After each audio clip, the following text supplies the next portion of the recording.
ಅವರು ಅಷ್ಟಸಿದ್ಧಿ, ಇದು ಅವರ ನವಮ ಸಿದ್ಧಿ. ನಿಮ್ಮ ಗಂಗಾಧರ ಮಹಾಸ್ವಾಮಿಗಳು ಎಷ್ಟು ಈ ನಾಡಿನಲ್ಲಿ ಮಠ ಬೆಳೆಸಿದ್ದಾರೆ. ಇದೊಂದು ವಿಶ್ವಾರಾಧ್ಯರ ದೊಡ್ಡ ಜಾತ್ರೆ.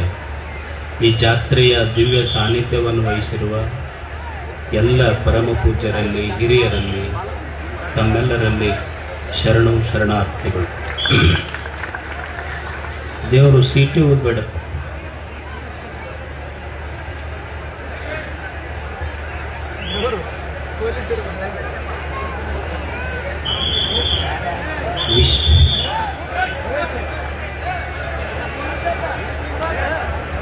ವಿಶ್ವಾರಾಧ್ಯರು ಈ ನಾಡಿನ ಸಂತ ಶ್ರೇಷ್ಠ.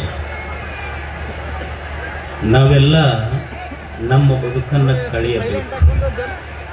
ಹೆಂಗ ಬದುಕನ್ನು ಕಳೆಯಬೇಕು ಅಂದ್ರೆ